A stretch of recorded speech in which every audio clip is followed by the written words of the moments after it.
Hello, everyone, and welcome to another live edition here on my channel. Today, I have an improvised live presentation for you guys. I've been planning this live presentation about Italian drawings versus French drawing for quite some time. I've been having a lot of questions on the chat asking me to do lives that are focused on academic drawing. And today, I wanted to just focus on this subject matter because there's a lot of you that are interested in academic French academic drawing. There's a lot of ateliers nowadays that are practicing a style that is allied to French academic drawing from the 19th century, specifically using techniques from the Charles Bargue book, which is a book that I've mentioned before. And if you have not entered the kit below, check it out and check out the descriptions and the links to some of the books that I've mentioned before. This is a style that has been popular from probably around the mid 19th century. It was an academic style practiced by a lot of painters such as Gérôme, Bouguereau, Charles Bargue, and a lot of the French artists that were allied to the neoclassical style practice this very refined style using the envelope, which is it's a system of drawing that consists of using essentially straight lines and using essentially a silhouette. I mentioned this before. I've also had some questions about the Russian academic drawing style. And I think in the last live presentation, I answered one of the subscribers' questions pertaining to this style. Essentially, the Russian academic drawing style is a hybrid style between the Italian and the French method. So, very interesting, styles and systems to draw. And we're gonna get into this, in depth as we move on into some of these subjects. But today, I wanted to share with you guys some images. And before I do that, I just want to invite everyone that is joining to subscribe. If you have not subscribed, make sure to check out some of the other social media sites that I have, such as my Instagram channel, Luis Borrero Art, and our Facebook page for Atelier School Online. We're gearing up to start our semester coming up, and we have online live courses for those of you that are looking for a structured curriculum.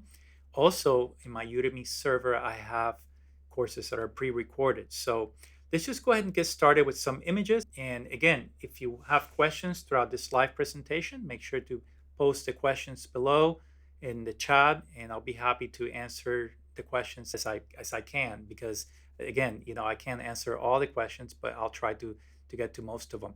So let's just start with some images here. I want to start by talking a little bit of the Italian drawing style, what it entails, and how it was organized, how Italian artists constructed their images. So I have an image here from Leonardo da Vinci, and here you can see a small thumbnail. These little drawings I consider very useful because they're very, very telling of the artist's working methods. In this case, Leonardo's working with pen and ink, and he's doing some very simple constructions. I call this a map in my drawing courses. For those of you that are interested in some of the drawing courses, I talk about this map, this elusive map that is essentially constructing very simple geometric ovoidal forms. And you can see this in this particular drawing by Leonardo da Vinci. He's using almost a very, very faint charcoal drawing to sort of establish the overall forms of the figures, the gesture. The Italian the Italian drawings are very focused on movement and on gesture, of course. So he's sort of establishing that initial lay-in using very, very simple lines, no detail at all. And this is just in preparation, almost like a rehearsal, so he could then go in with the pen and ink and reinforce the lines. And I'm sure that he does this almost as a rehearsal to get this calligraphic style, a very beautiful fluid style. And this is going to help him develop this very, very fine line that just follows the form. So this is interesting, and again, this you'll see this style sort of be passed on to other masters such as Michelangelo, Raphael, and later on to 17th century artists such as Rubens. And again, these are wonderful techniques that you could practice at home, using old master drawings as a guide to copy.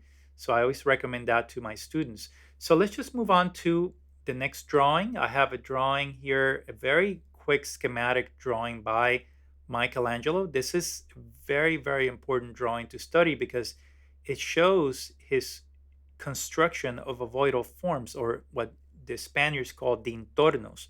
These are inside forms that are meant to build a volume. And Michelangelo was a sculptor and also a painter, but mostly his vision as a painter comes from, it was almost informed by his sculpture, and you can see that is very evident in this drawing, where he's working with, instead of a silhouette or an envelope, he's working with round ovoidal forms or structures. And this is interesting because, of course, he's an artist that's celebrating anatomy. So he's simplifying the anatomy. He's using those anatomical bony points, as such as the clavicle and the deltoid, and also um, you see even in the wrist that you see that he's sort of using the those very important bony points to kind of establish just a structured, an inside structure to lay in and establish the overall movement of the figure. This is important, and you see this system being used by artists all the way up to uh, early 18th century. Watteau is an artist that used this system, but by the time that artists started working in the neoclassical style, they abandoned this ovoidal system of establishing figurative forms. And let's just go ahead and move on to another artist that I admire very much so. And this is Andrea del Sarto. Andrea del Sarto was a wonderful Florentine artist, allied to the system of Michelangelo and of Leonardo. Here you can see how he's using not just a linear drawing, but also a tonal drawing. There's a nice sense of atmosphere. This is something that I love about Italian drawings, especially their tonal drawings. They're very much interested in that movement, that atmosphere, and the drawing is very loose. It's He accomplishes this drawing perhaps with the black chalk or initially with a vine charcoal, and he's laying in the drawing with probably the vine charcoal and then retouching it with the, or hatching on top with the black chalk. And you can see the atmosphere of the drawing even in the ear, where there's, or in the shadow side, where there's a nice soft, very soft atmospheric shadow that is enveloping the form. But he's not abandoning the use of line. The use of line is very important, and the use of hatching is very important to sort of celebrate the idea of form. That's something that it's very common of Italian drawings. You'll see the use of cross hatching or hatching to accentuate form. And this comes from earlier styles, perhaps medieval styles of drawing, where you are using pen and ink or even engraving, and they're using this style to sort of celebrate the idea of calligraphy. Nowadays, I see a lot of artists sort of negating the way that a line works. For example, using line initially and very quickly getting rid of the line. And in this type of style of drawing, you see that there's a celebration of line, of calligraphy. So very, very interesting to see how these artists were interested in the language of drawing itself. Now we have the photography, we have, the idea of a graphic image or a photographic image. And of course, line is an abstraction. We don't see lines around forms, but these artists were using the tool of line to accentuate form. This is very important to study in these drawings. Let's move on to the next drawing. Another artist that I admire very much is Pontormo. Pontormo is one of the great Florentine artists. He's allied to the Mannerist style of Michelangelo, And this drawing, it's all about movement. There's a great sense of form, inside form. The approach to the drawing is ovoidal form as well. He's working with a very loose line. And one thing that I've discovered about the Italian drawings is that they weren't big on correcting the line. They seem to sort of go over the line right next to the original line. If they missed, they just start over and they trace the line very, very long, meaning that they don't lift the pencil. They just initially start with it from one place and then end up on another place without correcting the line or erasing the line. This is something that I've noticed as I copy drawings, specifically in drawings by Leonardo. There's a lot of complexity in the overlapping development, how forms are overlapping on the contour, and how they give way to the inside form, or the entorno as is called in Spanish. This is an interesting term. The entorno, I mentioned it during the last live presentation. The entorno doesn't really have an equivalent, an English equivalent, and that's where language is very interesting. Some languages are very subtle, and Spanish could be very subtle in Italian as well, whereas English is more broad. It could be extremely subtle as well, but there's as you described light and shade, in Spanish we have luz y sombra, but there's also claridad, and claridad is not really the same thing as luz, as light. So the equivalent would be like just a twilight, or a subtle light. So it's interesting how language it could be very descriptive, and uh, studying that term d'intorno is clue to seeing how artists from the Renaissance were thinking about inside forms. So let's just go ahead and move on to our next drawing. One of my favorite artists in terms of draftsmanship, Rubens. This is a wonderful drawing by Rubens, allied to the Italian style. He spent 8 years in Italy copying. I saw a wonderful exhibition years ago at the Metropolitan Museum of all his copies, or just about all his copies that he executed while he was traveling in Italy.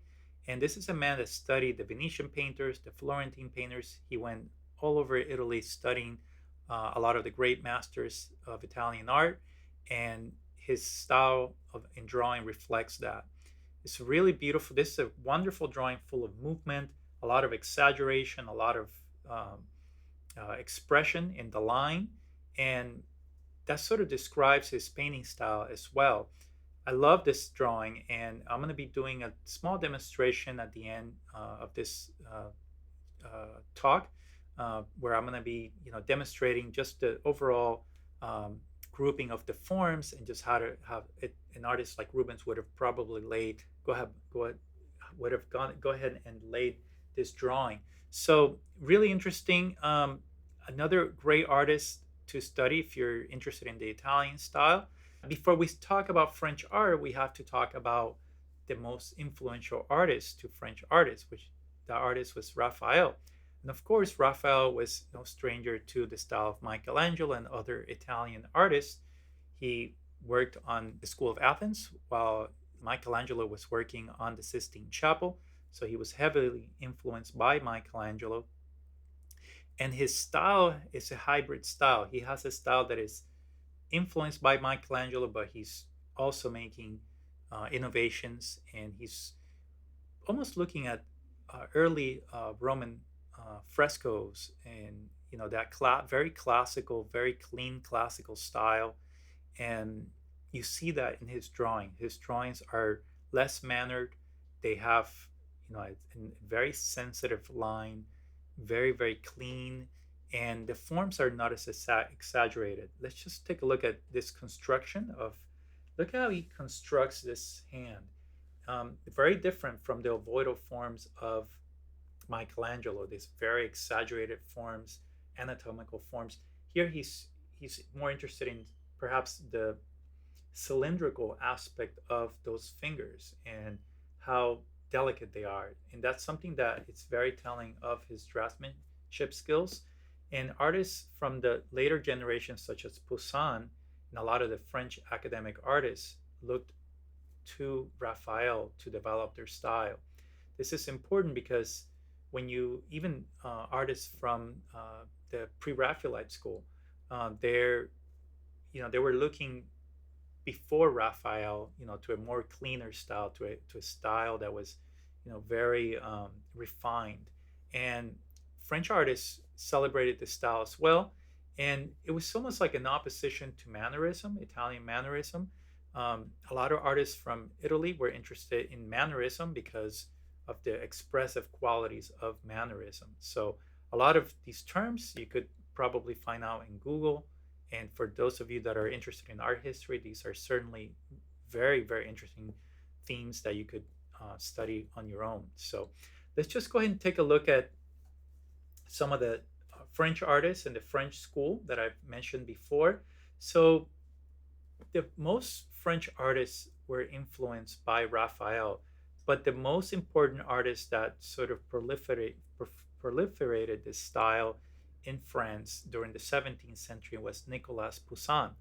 And Poussin was very influential to the neoclassicists, artists such as Jacques-Louis David, Antoine Jean Gros, Paul Delaroche, Jean-Jean Gérôme, and Charles Bargue. It's important to mention these artists, and again, if I have any French-speaking audience here, I do apologize for slaughtering the names in French. I don't speak French, so and they're very difficult to pronounce. But yeah, so there's a beautiful lineage of some of these artists, more so than in the Italian school, where you see the arrow here. That means that the artist studied with his predecessor. So, for example, Raphael influenced Nicolas Poussin, and Poussin influenced Jacques-Louis David. But Jacques-Louis David did not study with Nicolas Poussin, of course. It's a different time period. But from there onwards, Jacques-Louis David educated Antoine Jean Gros, and Jean Gros educated Paul Delaroche, and from there Jerome, and finally Bargue. And that's the lineage all the way, perhaps, to Poussin. And this is interesting because you see there's a transformation in the Italian style. Nicolas Poussin is holding true to the style in the 17th century, but then there's an evolution. And I want to take a look at an image by Poussin. This is a sketch for his Rape of the Sabines. And you can see here how Poussin is essentially using almost geometry. This is a very geometrical drawing compared to perhaps the drawings that I've showed you before of Mannerist Italian art, where they're using ovoidal forms that are interested in three-dimensional qualities, sculptural forms. This drawing is more interested in design. A very, very sort of flat image, very flat shadows with a lot of movement, but it's more of a geometrical movement. And artists from the post-impressionist generation, such as Cézanne, were heavily influenced by some of these images. It's interesting that this is the image of of a painter, not so much a sculptor. It feels very much an image that is design oriented. It's leading the eye in geometrical forms all throughout the composition. And the artist here is simplifying those forms into shapes of shadow and shapes of light. This is really interesting because Italian artists were very much interested in modeling form in the shadows. That's a very telling quality of Italian artists. They were interested in reflective light, and you'll see that by the mid 19th century, French artists sort of eradicate the idea of reform in the shadows or reflective light.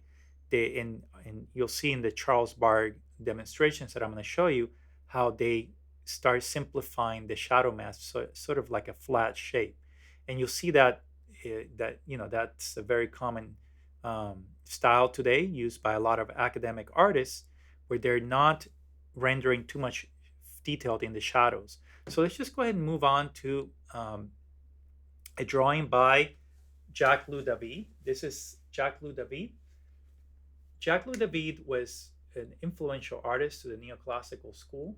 He was he's deemed as the dictator of 19th century art.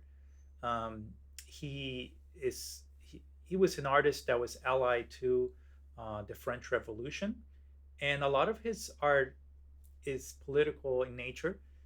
He was painting themes of classical antiquity, going back to that, the ideal Roman style and the values of the Roman Republic, and he becomes very influential in perhaps establishing or the beginning of what will be the French Salon, and that's a very controversial issue nowadays, especially with contemporary artists and with modern artists, because the French Salon established some norms to sort of or guidelines for artists to follow.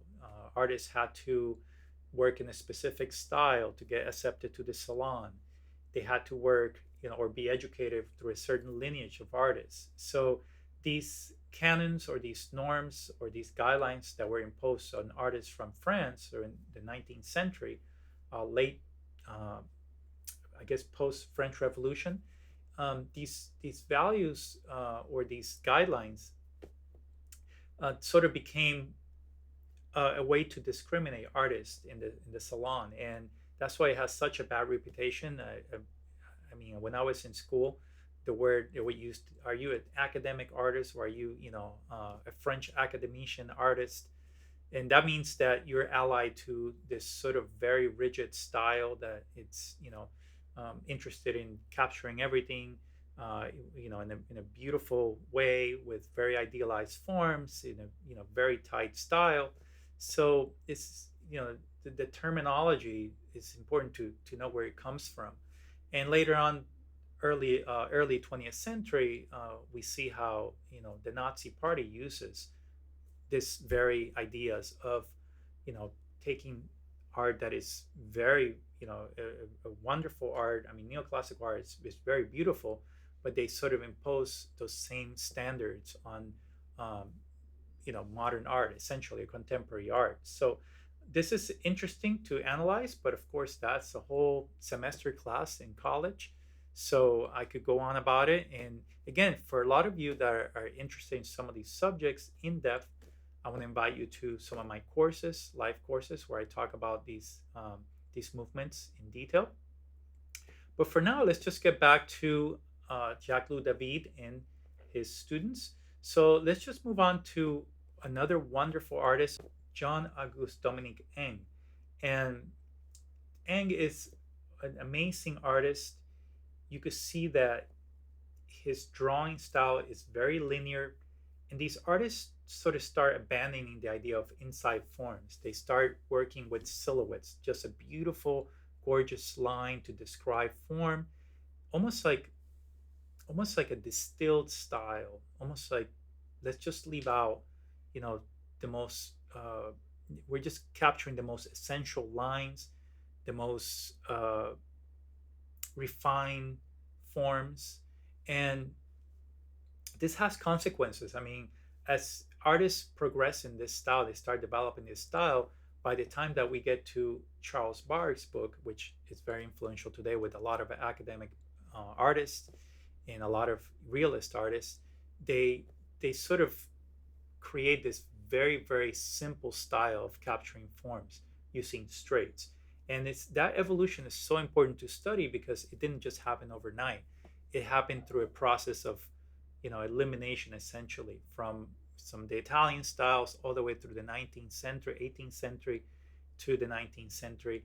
And it was distilled by many artists, essentially refining the style. So let's just go ahead and move on to our next image. This is Paul Delaroche. I don't know if I'm not saying it correctly. I usually say French names with a Spanish pronunciation. In Spanish, it would be Paul Delaroche, but imagine that in French is different. So a very refined style, Delaroche was a teacher of Gérôme, and Charles Bargue studied with Gérôme. So there's a lineage here, and you can see how already, even from Ingres drawings and from Jacques-Louis David drawings, there's a progression here. The style's getting a lot cleaner.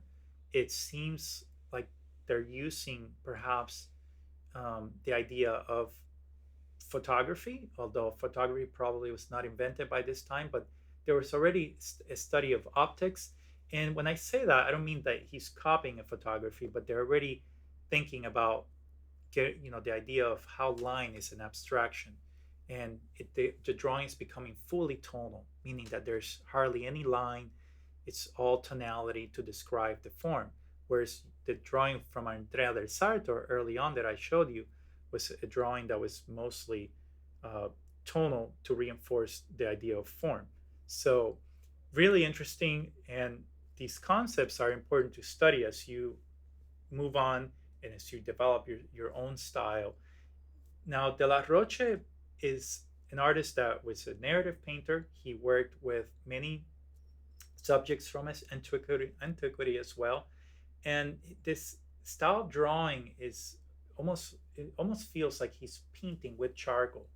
And a lot of academic drawings from the 19th century are fully modeled drawings, meaning that they spend hours modeling these very, very refined drawings with a graining technique, meaning that they're working with very, very soft, um, initially very soft vine charcoal or charcoal, and then they use perhaps a harder charcoal to sort of do the modeling and do this beautiful renderings. And you see a lot of artists today working with that style. They initially start with a lay-in, very, very quick lay-in in graphite, and then they finish these very elaborate drawings with graphite, very much like this drawing that you see here from Paul Delaroche.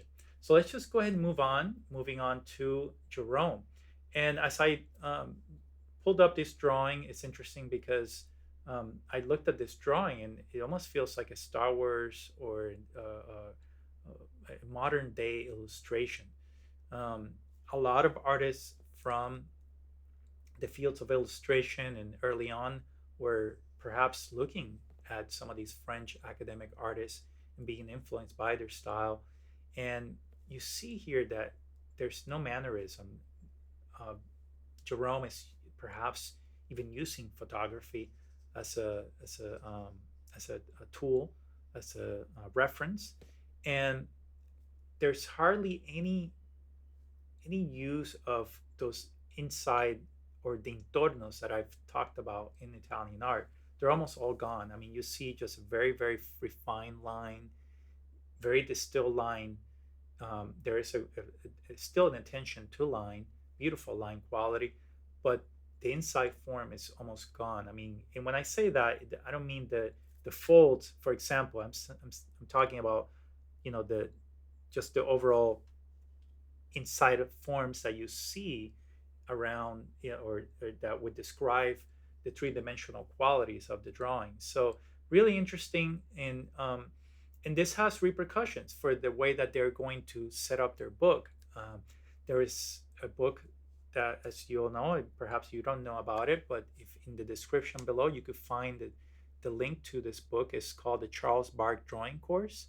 It's very, very influential book by republished, I think, in the early 2000s, and it has become the standard book for a lot of ateliers, and it's a wonderful book to study from.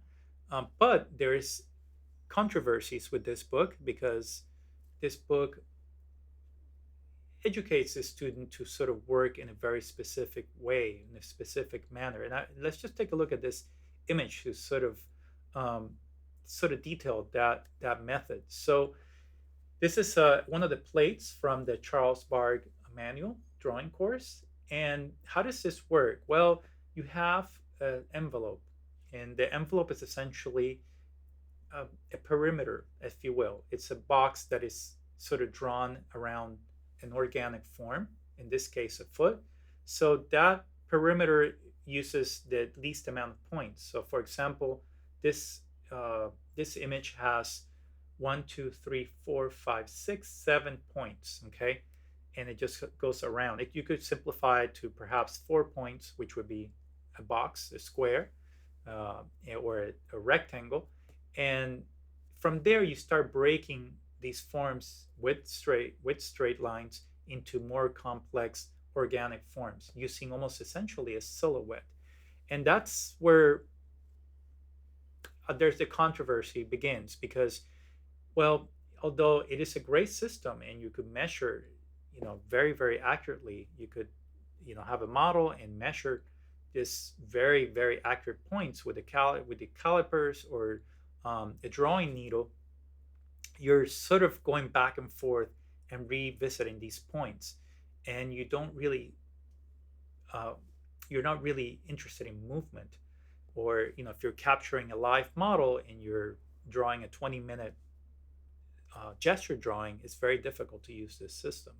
So this is a system that is perhaps more ideal for a cast drawing or a portrait drawing. And there's a lot of academies that use this system nowadays to train artists, and it does train the artists very efficiently. You do develop a great sense of proportion and of scale, but there's drawbacks, and there's no ideal drawing system.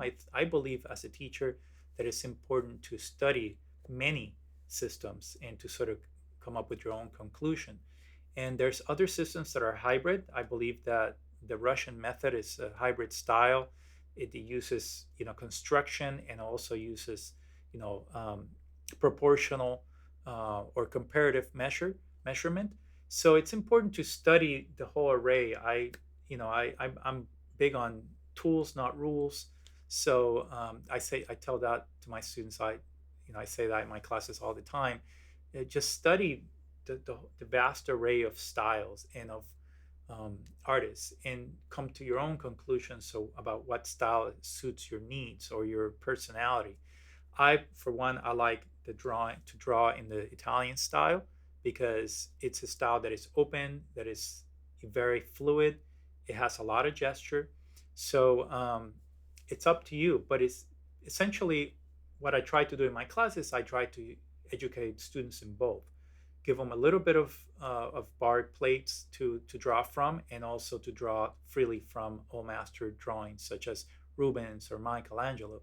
So that's really interesting. And again, you could say, well, which one's better? Well, I don't think there's a style that is better than the other. They're different, and it's important to study both and see how you could learn from both of them. So any questions so far? Anybody has any questions? Post them on the chat. I'll be happy to answer the questions pertaining to drawing styles, Italian versus French. So if there's no questions, I want to do a quick demonstration here, working with a Rubens drawing. I'm going to switch the cameras now and show you this drawing by Rubens that we have already studied here. This is a drawing that was executed using the entornos, or ovoidal forms, or inside forms. But it's not just that. I mean, it has the hybrid style as well. I mean, he's using beautiful line quality in the drawing, and he's also using the tone paper with the white chalk. Just an absolutely stunning drawing, and it has a lot of gesture. And something like this, how Rubens would have started this drawing. Well, this is just a theoretical method that I'm creating here, but I suspect that he started with something like this. This is vine charcoal. By the way, I'm using Nitram of vine charcoal. Nitram is an amazing charcoal that is available today in the market. You could get it from Amazon, from a lot of specialized art stores. A lot of the ateliers use this Nitram charcoal.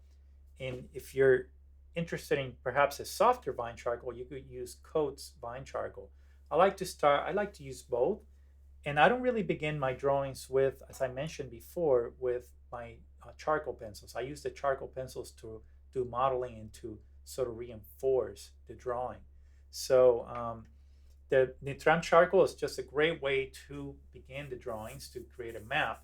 So I just want to show you how the entornos or the contornos or contours and inside contours work, the Italian style essentially draws from sculptural forms, okay, and movement. So I just want to go ahead and show you just some basics of this style. So instead of using straight lines or an envelope, whereas a lot of artists do here on YouTube and a lot of the artists working in an atelier style, I'm using the entornos or contornos, okay? So essentially I'm using these very round ovoidal forms to help me establish the map, okay? And that's going to help me sort of establish the anatomy. This is drawing from the information that I show you with the Michelangelo sketches. So I'm not working with a silhouette. I'm not working with outside contour yet. I'm just interested in the volume. So for example, if I was to simplify this to an ovoidal form, that would be my rib cage, right? And that rib cage sort of wraps around. That will be the spinal cord. And of course, this structure you can't really see yet because it's essentially the map, okay?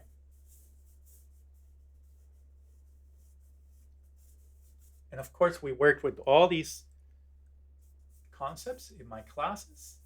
For those of you that are interested in structured classes, these are just quick demos that I do here on the channel to spark the interest of the audience here. So as you can see here, now that I have just some maps or some forms to hang on to, and of course I could move these forms, they're completely open, meaning that I could switch the form here, or if I need to raise the arm here, I could do that. But there's an emphasis on form, meaning that I'm really beginning to see how that arm that has this volume. And then of course I'm going here on top, and this has a form that comes in here. These are the muscles from the vastus medialis here. Okay. Excuse me, this is the latissimus dorsi. It's important to know your anatomy as well.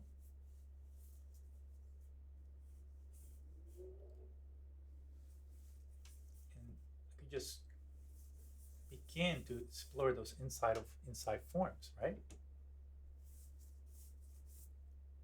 Now you're not going to measure this out. You're just sort of exploring some of these concepts. And then, of course, this takes a tremendous amount of practice to get this drawing correct without measuring too much. And again, this is just a demonstration of how these systems of drawing work. So there I'm going with the elbow. Okay, that's another ovoidal form right there.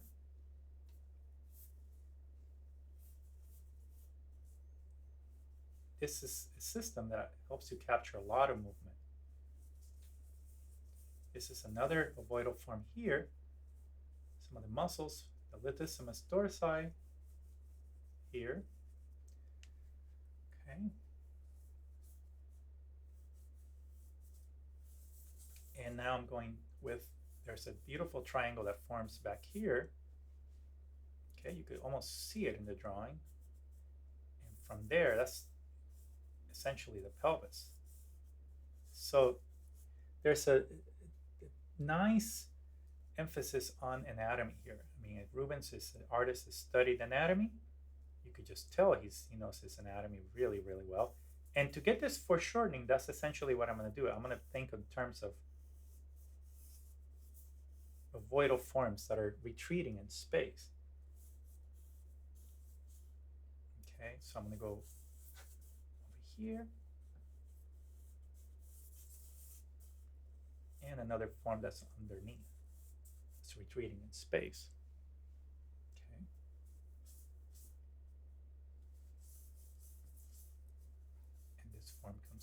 here. As you work on this, you could make any corrections that you like as you're working.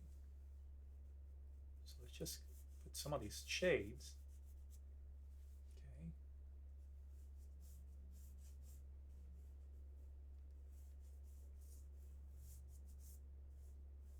The good thing about vine charcoal is it's very forgiving. So for example, if I want to erase some of these contours, I could do that. So that's why I really love vine charcoal.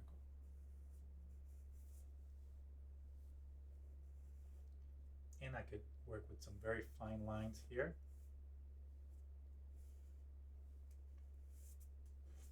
Allows for very, very beautiful line quality.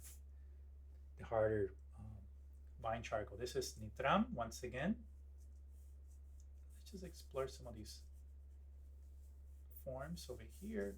And this is where this system is really, really king. I mean, you could really develop a lot of these very beautiful inside forms by just exploring some of these inside dintornos. This is a dintorno here. This is another dintorno. Okay.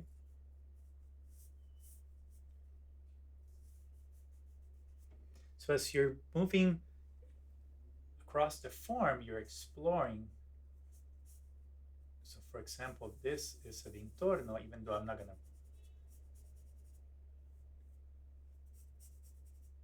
model that form fully, you can see that that has a volume, right?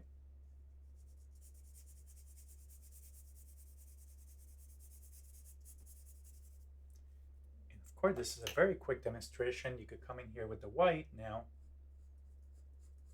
and continue to, I'm going to use the side of the pencil.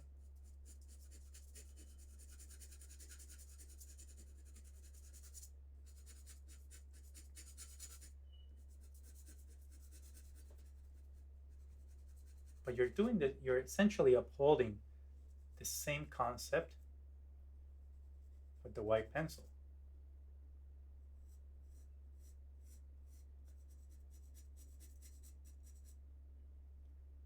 So there's forms, inside forms.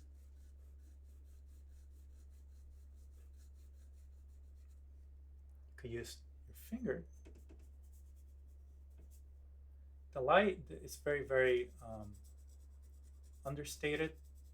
I mean, there's areas where he's applying more white than others.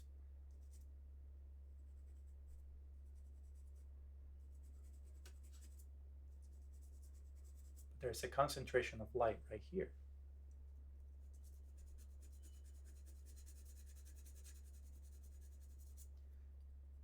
As you get more and more information on here,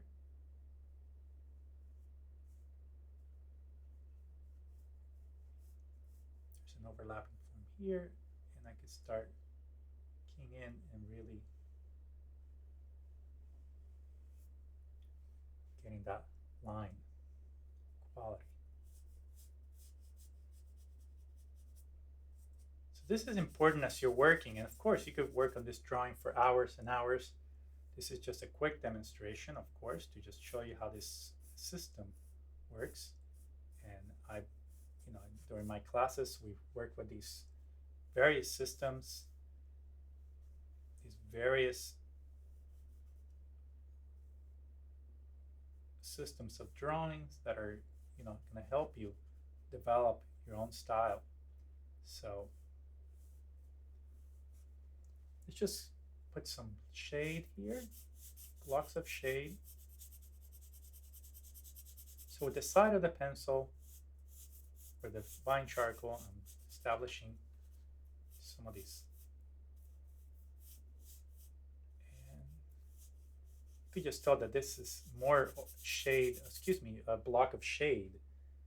That's common of artists from this area. They're using both line and mass.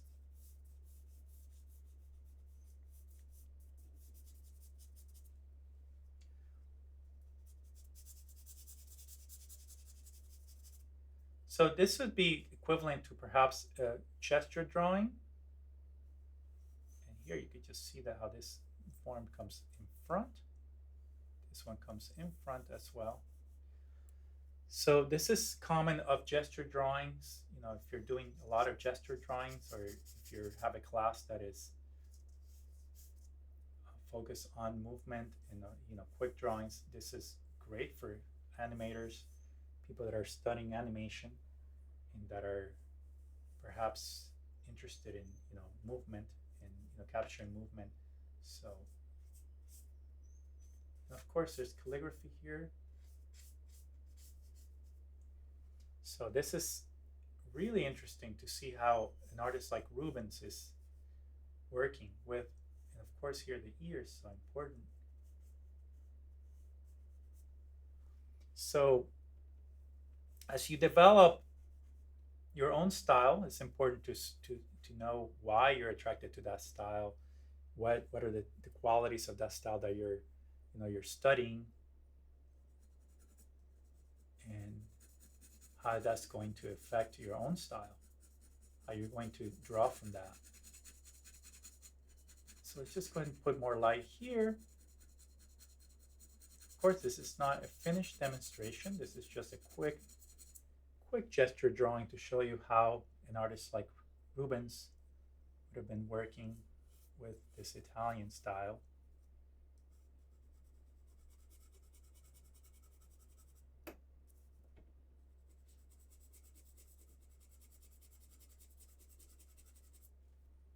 Okay.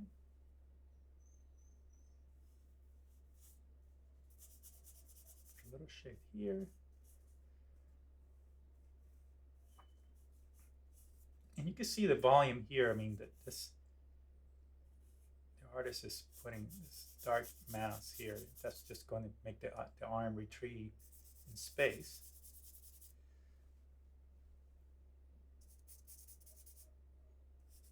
This is a lot more bolder here. Okay. This slight mass of shade right there.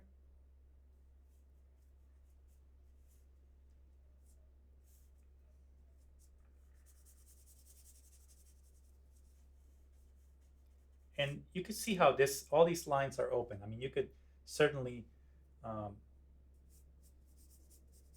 shift those lines around and get more clarity out of those. So okay, so I hope this demonstration has helped you with some of the concepts that we're demonstrating here. So let's just go ahead and let's see. I have a question from Eder, Eder Núñez. ¿Qué opina del método ruso constructivo de dibujo, que es una aproximación más arquitectónica al dibujo? So I'm going to translate here.